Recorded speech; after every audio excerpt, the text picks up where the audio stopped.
जिंदाबाद। जय हिंद, जय जगत।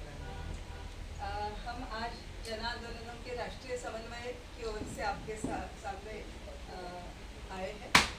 आप सब जानते ही होंगे कि मीना बहन पाटकर जो हमारे जन आंदोलनों के राष्ट्रीय समन्वय की संस्थापक और समन्वयक भी हैं, जो वैकल्पिक विकास की अवधारणा के राह पर चलने वाली कार्यकर्ता है। और नर्मदा बचाओ आंदोलन के संदर्भ में तो आप सबको जानकारी है कि हमारे साथ है प्रफुल्ल सामंतराम, जो गोल्डमैन पुरस्कार से सम्मानित है, जो पर्यावरणविद कार्यकर्ता है और ओडिशा से है और हमारे मार्गदर्शक रहे हैं हमेशा के लिए। हमारे साथ सौम्या दत्ता जी है, जो पर्यावरण तज्ञ हैं और ज़मीनी स्तर पे कार्य करने वाले पर्यावरण तज्ञ हैं और जो राष्ट्रीय अंतर्राष्ट्रीय स्तर पे अपना कार्य करते हैं। क्लाइमेट चेंज के संदर्भ में उनका विशेष कार्य है। हमारे साथ संतोष ललवाणी जी है, जो पूना महाराष्ट्र में स्थित है, जो लद्दाख के आंदोलन के साथी रहे हैं, स्वयं नदियों पर काम करने वाले कार्यकर्ता हैं। इसके अलावा यहाँ पे भी हम लोग स्वागत करेंगे कि लद्दाख का जो अपेक्स कमेटी है उसके सदस्य यहाँ पधारे हुए हैं, उनका हम स्वागत करेंगे। वो भी हमारे साथ इसमें जुड़कर कुछ बात रखेंगे अपनी, और भी हमारे साथी यहाँ पे मौजूद हैं। आज विशेष करके एक बहुत गंभीर मुद्दे पर हम आपसे चर्चा करना चाहते हैं, हमारी बात रखना चाहते हैं कि लद्दाख में जो एक लोकतांत्रिक और पर्यावरण रक्षण का आंदोलन चल रहा है पिछले साल से, करीब एक साल से ज़्यादा समय हुआ है, तो वो बहुत ही महत्वपूर्ण है। क्योंकि हिमालय हम सबको मालूम है कि इतना नाजुक पर्वत, और हमारा केवल हमारे देश का ही नहीं तो पूरे साउथ एशिया का अस्तित्व उस पर निर्भर है। ऐसा जो हिमालय है उस पर जिस तरह का खतरा मंडरा रहा है वो उजागर करते हुए लद्दाख की जनता आंदोलन पे उतर आई है। और आंदोलन क्यों करना पड़ा? दरअसल लद्दाख की जनता तो जो बहुत शांतिपूर्ण तरीके से जीने वाली जनता है, फिर भी उन्हें आंदोलन वो भी शांतिपूर्ण ही चल रहा है। लेकिन क्यों करना पड़ा कि जो उनकी मांगे हैं वो थोड़े में मैं आपके सामने रखूंगी। एक तो उनकी मांग है जो ये भी मैं कहना चाहूँगी कि बीजेपी में ने अपने जाहिरनामे में वो कबूल किया था। पहला मुद्दा था कि स्टेटहुड का दर्जा उन्हें देंगे, दूसरा था 6th शेड्यूल में उन्हें शामिल करेंगे, और इसके बाद जो मुद्दे हैं कि उनको 2 लोक प्रतिनिधि चाहिए क्योंकि बहुत बड़ा क्षेत्र है। फिर चौथा मुद्दा है कि बहुत ज़्यादा बेरोजगारी है, उस पर उनका विशेष आग्रह था कि हमारे बच्चों को, हमारे युवाओं को रोजगार मिले। और सबसे महत्वपूर्ण हमारे भी हिसाब से यही है कि जिस तरह कारपोरेट्स का आक्रमण वहाँ पे चल रहा है और चीन भी वहाँ से घुस कर आ रहा है, ये सारे मुद्दे इस लोकतांत्रिक ढंग से चलने वाले आंदोलन ने सामने लाए, जिस पर बातें चली, सरकार के साथ कई बार चर्चाएं हुए, और सरकार ने जब साफ मना कर दिया कि इन मांगों को पूरा करने के लिए, खासकर जो पहली 2 मांगे हैं वो बहुत ही महत्वपूर्ण है, लेकिन सरकार ने उसको धुतकारा, तो सोनम वांगचुक जी को 21 साल का अनशन पे वो बैठे थे। उसके बाद भी कुछ नहीं हुआ, तो लद्दाख की जनता, पूरे युवा हो महिला हो, 10-10 दिनों का अनशन उन्होंने किया और जागरूक करने का, सरकार को आह्वान करने की पहल उन्होंने की।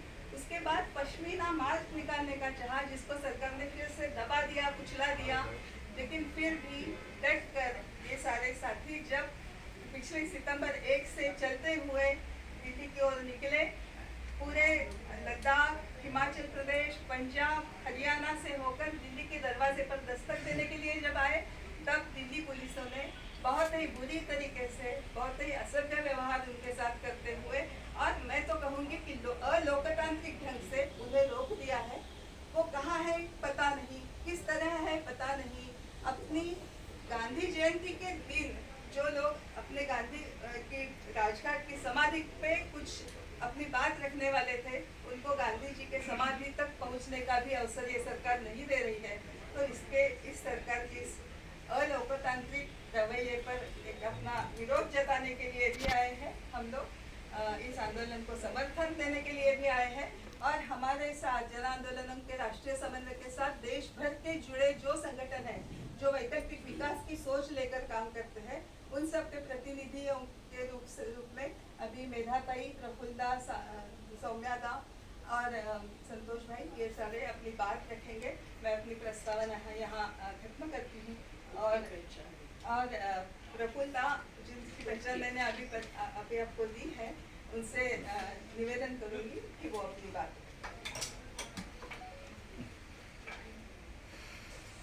On behalf of National Alliance for People's Movements, I welcome all of you friends from different mass media. First, I can ask the government of India, what was the necessity to arrest the peaceful march and its leader Sonam Wangchuk has started his movement first in 21 days following Mahatma Gandhi's. And they've started march for 30 days and they are to end tomorrow Gandhi Jayanti at Rajghat. So everything is clear that it is a Gandhian movement, and to protect not only Ladakh but also the ecology and the environment of Himalayas. So why in a democratic country, having constitutional right to protest event peacefully, why without any provocation, any violence, any call to any non-cooperation, without any call, why the government of India took such drastic, undemocratic, unconstitutional steps to prevent 200 people to reach Rajghat? So that is why we would like to say that it is undemocratic, unconstitutional, and also an attack on right to speak, right to dissent, right to protest. Secondly, we support the genuine demand that Ladakh, having 90% of indigenous community, that they desire to have 6th schedule. Everything, the right to district council under the 6th schedule of the constitution. They are demanding to get right to decide. So the government of India, especially the BJP ruling party, had promised in manifesto that they will provide 6th schedule forward to Ladakh people. But the government of India did not oblige. Secondly, they also demand to right to have their own government, right to elect their government. So though it is declared as an territory, but they are not given assembly to select the government. It is a constitutional demand. It is a constitutional right of the people that should have elected government under the Constitution of India. Thirdly, this is India, the land of Buddha, land of Mahatma Gandhi, and land of also the constitutional maker, Dr. Babasaheb Ambedkar. And regretfully, we denounce the action of the government and we demand that let all the marches from Ladakh and their supporters, near about 200 Sathis, be released and make them free to reach Rajghat tomorrow to pay homage to Mahatma Gandhi. That is our demand. At the same time, we condemn that came to know that the elected MP of Ladakh has been also prevented by police. So we did condemn it also, the action of the government of India. And now I request you, Dr. Medhaji.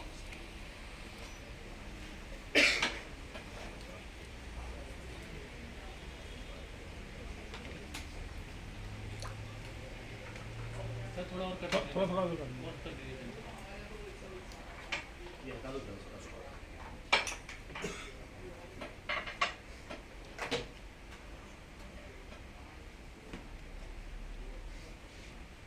आज सब लोग जन आंदोलनों के राष्ट्रीय समन्वय की तरफ से क्लाइमेट मार्च कहते हुए 1 सितंबर से 900 किलोमीटर चलकर अहिंसक सत्याग्रही बनकर लद्दाख की जो जनता अपनी एपेक्स कमेटी की सामूहिक नेतृत्व में और सोनम वांगचुक जी जैसे एक निरंतर विकास के प्रति समर्पित व्यक्ति के नेतृत्व में दिल्ली के सीमा के बाहर रोककर गिरफ्तार जिनको किया है वो जो भुगत रही है उसका धिक्कार करते हैं। हम लोग देख रहे हैं कि आज केवल अंग्रेज सरकार के समय के जो क्रिमिनल एक्ट्स थे वही बदल नहीं गए। अहिंसक सत्याग्रही जनशक्ति और जन आंदोलन के प्रति आज केंद्र सरकार की भूमिका ही बदल गई और इसीलिए ये बहुत ही गंभीर मामला है कि जो केवल एक के पीछे एक पूरे हिमालय का प्रदेश पार करते हुए हिमाचल प्रदेश नहीं पंजाब के भी निकलकर लेकिन हरियाणा में चुनाव है तो उसमें कोई भी अड़ंगा न डालते हुए वाहनों में दिल्ली के सीमा पर आ पहुंचे थे। उनके साथ वैसा ही बर्ताव हुआ है जैसे हमारे किसान आंदोलन के साथ हुआ था। महिलाएं और पुरुष भाई बहनों ने अपने पांव में छाले लेकर ये जो दूरी काटी है उससे वो चाहते थे कि प्रधानमंत्री जी, गृह मंत्री जी विरोधी दल के नेताओं के साथ भी संवाद करें, पर संवादशीलता और संवेदना दिखाने के बदले उनको किसी न्याय संहिता का आधार लेकर एक प्रोहिबिटरी ऑर्डर इशू करते हुए जिस प्रकार से गिरफ्तार करके सभी पुलिस स्टेशनों में बवाना हो कि रोहिणी हो कि कंजावाला हो कि और कोई हो बिखराव के साथ विभाजित किया गया है, ये एक साजिश है। जबकि वो राजघाट में गांधी समाधि पर पहुंचना चाहते थे। G20 के दौरान जिन राष्ट्र प्रमुखों को लेकर गांधी जी के सामने माथा टिकवाया था प्रधानमंत्री जी, क्या अपने ही भारत का हिस्सा रहे लद्दाख की जनता को केवल 200 प्रतिनिधियों के रूप में आकर गांधी समाधि पर एक संकल्प लेना मंजूर नहीं कर सकते थे? ये क्यों किया गया? प्रोहिबिटरी ऑर्डर में जो बातें दी है उसका और लद्दाख की जो मांगे हैं, जो इच्छाएं हैं, जो संकल्प है, उसका कोई संबंध नहीं। ये कोई वक्फ बोर्ड के कानून के बारे में लड़ते नहीं आए, ये कोई दलीय राजनीति में हस्तक्षेप करके नहीं आए, इन्होंने कोई भी हिंसा का आधार आज तक कभी भी लिया नहीं है। तो ऐसा कौन सा आधार है इस प्रोहिबिटरी ऑर्डर में कि जिसके तहत इन सब लोगों को आज गिरफ्तार करके रखा? गांधी जी जो सत्य और अहिंसा के मार्ग पर चलते थे, उनको न मानने वाली सरकार है क्या कि जो इस प्रकार के एक हिंसक भूमिका अपनाती है सत्याग्रही शांतिपूर्ण आंदोलन के पक्ष में? कभी अर्बन नक्सल कहती है, जब नक्सलवादी कभी अर्बन रहे ही नहीं, और कभी बदनाम करती है, लेकिन सत्य की धारा पर चलने वालों का हम समर्थन करते हैं। अब सब लोग जानते हैं कि लद्दाख एक ऐसा प्रदेश है जिसके जलवायु का, भूगोल का पूरा गहराई से अभ्यास करने वाले हमारे सौम्य दाही बात रखेंगे। पर लद्दाख एक यूनियन टेरिटरी, केंद्र शासित प्रदेश घोषित हुआ 2019, जबकि जम्मू और कश्मीर में भी बहुत सारे अन्याय होते रहे। वहां के भी प्राकृतिक संसाधनों पर जनता का अधिकार, कोई पैसे की पूंजी लगाता है और प्राकृतिक पूंजी को जीवन का अधिकार, आजीविका अधिकार होते हुए छीन लेता है, तो जनता को संघर्ष करना ही पड़ता है। लेकिन लद्दाख क्यों संघर्ष पे उतर आए?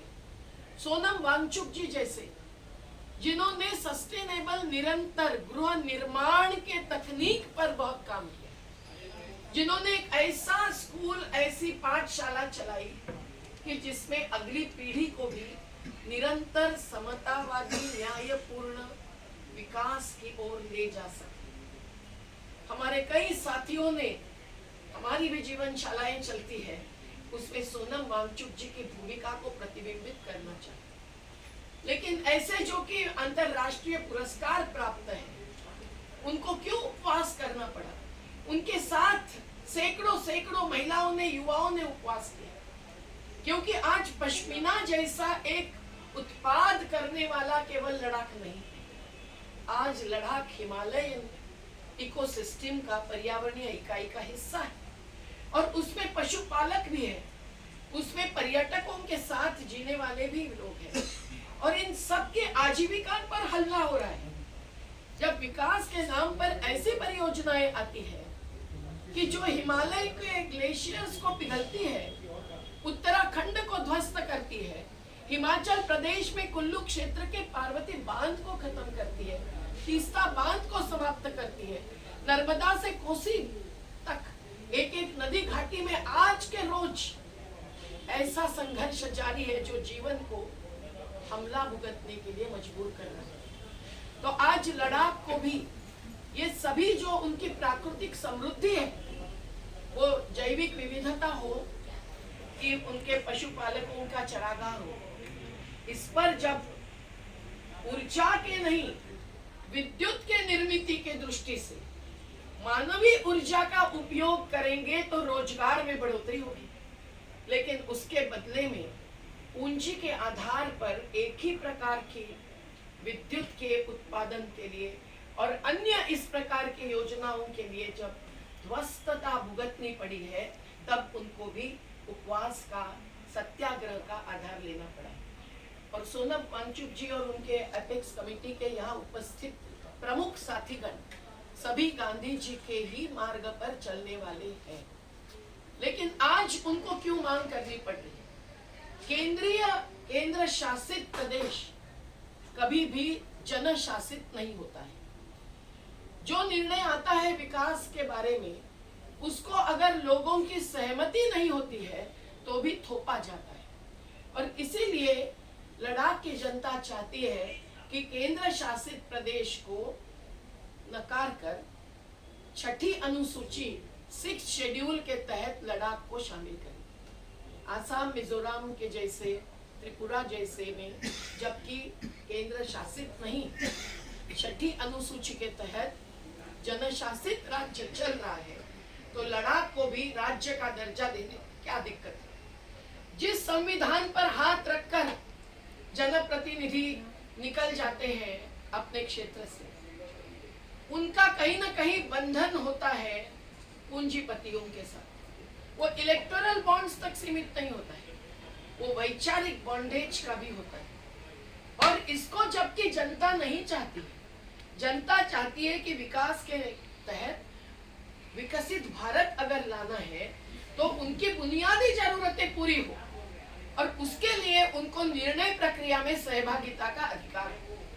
छठी अनुसूची आप अगर पढ़ेंगे तो इतने सारे अधिकार एक एक जिले की डिस्ट्रिक्ट काउंसिल को दिए जाते हैं कि जो भूमि के उपयोग, हस्तांतरण, अदला बदल, ये सब के बारे में कानून बनाने का भी अधिकार रखते हैं।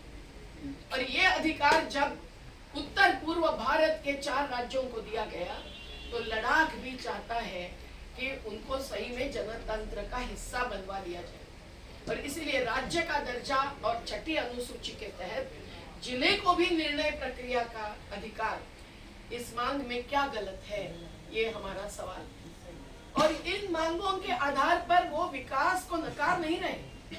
हम कोई भी विकास विरोधी नहीं है, हम विकास चाहते हैं, पर आज विकास के नाम पर नदियां, पहाड़, सब कुछ ध्वस्त हो रहा है। उत्तराखंड को खंड खंड होना पड़ रहा है। जोशीमठ की महिलाएं किस प्रकार से कष्ट करी होते हुए आज लड़ने के लिए मजबूर है। लद्दाख की जनता मजदूर बनकर प्रवासी मजदूर के रूप में यहाँ नहीं आई, वो मजबूर भी नहीं है, वो मजबूत है। और उन्होंने जब ये निर्णय लिया, कई सारे उपवास के बाद, जो अहिंसक सत्याग्रह का गांधीवादी प्रतीक रहा है और हम सब लोग उसको ही मानते हैं सही मार्ग, उनको फिर दिल्ली चलो का नारा नहीं, संकल्प लेना।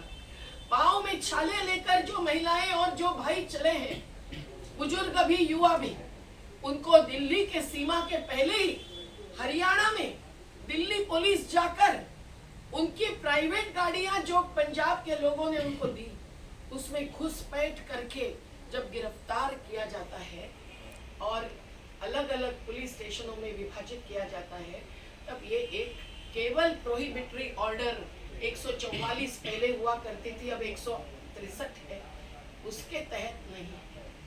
ये आदेश है शासन का जनशक्ति को आवाज उठाने न देने का, और इसीलिए हम उनके मांगों का समर्थन करते हैं। हम इस मांग का भी समर्थन करते हैं कि प्राकृतिक समृद्धि रखने वाले पीढ़ियों से जिन्होंने उसको बचाया है, उनको जबकि अपने युवाओं के लिए आजीविका चाहिए, तो उसी प्राकृतिक समृद्धि के आधार पर संसाधनों के साथ जोड़कर उनको रोजगार देना संभव है। और लद्दाख की जनता की ये मांग अगर गलत है तो फिर सत्ताधीश क्यों बार बार रोजगार देने के करोड़ों को वायदे करते हैं। आज ये दिखाई दे रहा है कि चुनावी मैनिफेस्टोस घोषणा पत्र होते हैं, संकल्प पत्र नहीं होते। और ऐसे मैनिफेस्टो में जिनको आश्वासित किया था, वो यहाँ आकर बातचीत करना चाहते थे। कई बार रास्ते में चलते चलते उन्होंने कहा कि हम प्रधानमंत्री और गृह मंत्री जी के साथ बातचीत करना चाहते। तो संवेदना और संवाद, ये दो जो जनतंत्र के आधार रहे हैं, वो अगर सत्ताधीशों के वृत्ति में, प्रवृत्ति में और व्यवहार में नहीं दिखाई देता है, नहीं झलकता है, तो लोगों को संघर्ष करना पड़ता है। हम लोग यही कहेंगे कि इन्होंने पूरे राष्ट्रपति से लेकर प्रधानमंत्री के कार्यालय, गृह मंत्री तक पत्र लिखे। इन्होंने कहीं चुपचाप छुपे छुपे मामला नहीं किया यात्रा का। कल रात को 2 बार हमने एक भगवान को लेकर चलने वाली दिल्ली के रास्ते पर की यात्रा देखी, जिसका वीडियो मेरे पास है। रात को 1:30 बजे, 2 बजे भी जोर से आवाज आ रही थी और वो चल रहे थे। तो इनको तो कोई परमिशन नहीं दी होगी। कांवड़ यात्राएं चलती है, 144 लागू होता है तो भी चलती है, 163 लागू होता है तो भी चलती है। तो ये किस प्रकार का व्यवहार है जो अहिंसक सत्याग्रहियों के साथ किया जाता है। और इन्होंने 3 अक्टूबर को जंतर मंतर पर भी हर बार जो होता है उसके लिए परमिशन के लिए पत्र लिखकर जब एक कार्यक्रम आयोजित किया, तो उसको भी आज नकारा गया है। क्यों डरती है सरकार? सरकार हमसे डरती है, पुलिस को आगे करती है। ये हमारे नर्मदा घाटी के जनता का नारा रहा है, पर ये नारा नहीं, ये अनुभव है। और इसीलिए हमारा कहना है कि 6ठा शेड्यूल तो लद्दाख में ही क्या, सभी जगह इस प्रकार के जिले का अधिकार लागू होना चाहिए। जो पेशा कानून भी आदिवासी क्षेत्रों में लागू नहीं होता है। लद्दाख में 95% आदिवासी जनता है और उनको अगर निर्णय प्रक्रिया का अधिकार नहीं, तो फिर बिरसा मुंडा और टंट्या मामा के पुतले खड़े करना आदिवासियों का पक्ष साबित नहीं करते। और तो और आज चीन का आक्रमण कहीं होता है, लद्दाख की जनता अगर उस पर कुछ बोलेगी, जम्मू और कश्मीर में कुछ अन्याय हुआ है उसको अगर कुछ बोलेगी, तो उन पर फिर हमला करते। आज अपनी अपनी मांग लेकर शांति से आई हुई लद्दाख की जनता को भी अगर सरकार संवाद न करते हुए केवल जेल बंद करती है, तो गोल बंद हुई ये जनता चुप नहीं बैठती। और देश भर के लोग, अंतरराष्ट्रीय स्तर के लोग भी सोनम वांगचुक जी और उनके तमाम साथियों का समर्थन करते हैं। और आज हमारी मांग है कि उनको कल सुबह के पहले छुड़वाया जाए। उनको पुलिस स्टेशन में कल रात से केवल बिठा के रखा है। ये इलीगल डिटेंशन है। कोई भी कानून के तहत कार्यवाही नहीं हुई, तो ऐसा क्यों?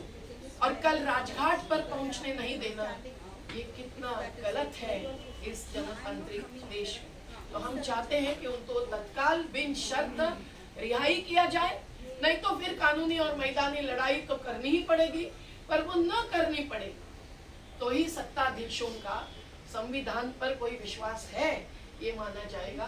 नहीं तो गांधी, अंबेडकर, शाहू फुले, महाराज बिरसा मुंडा, सभी सावित्रीबाई फुले, सभी के विचारों का वो कुचला जा रहा है, यही साबित होगा।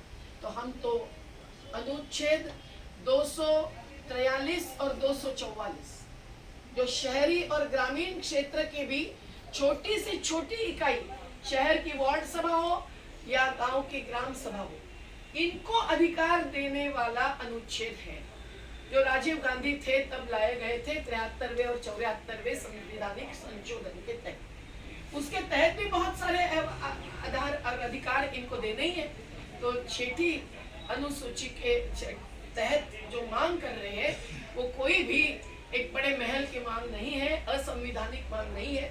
उनके साथ जो व्यवहार किया जा रहा है वो असंवैधानिक है। तो कल गांधी जयंती के समय हम लोग भी गांधी जी को याद करते हुए जो ग्राम स्वराज्य की संकल्पना है, जिसमें हम सब लोग विश्वस्त हैं देश के प्राकृतिक संसाधनों के, और जलवायु परिवर्तन से संसाधनों पर आघात है तो इंसान के जीवन पर आघात है, न केवल जल पर, नदी पर, पहाड़ पर आघात है। तो ऐसी स्थिति में हम लोग भी कल सुबह 8 बजे से रात को 8 बजे तक उपवास करना चाहते हैं। हम दिल्ली में एक जगह उपवास करेंगे, पर देश भर के लोगों को भी, समर्थकों को हम ऐलान करते हैं कि वो भी कल उपवास करते हुए लद्दाख की जनता को, क्लाइमेट मार्च को ही नहीं, उनके लंबे दूरी के आंदोलन को अपना समर्थन जाहिर करें। और हम सरकार से भी ऐलान करते हैं कि अभी भी समय गया नहीं है। आज तक आपने मजिस्ट्रेट के सामने खड़ा नहीं किया है तो उनको आप इलीगल डिटेंशन से मुक्त करो और उनको आजादी दे दो, कम से कम गांधी समाधि पर पहुंचने की। और सभी को आज सील बंद करके सिक्योरिटी लगाकर जो रोका जाता है जगह जगह, ये गांधी जी के देश को शोभा देने वाली बात नहीं है।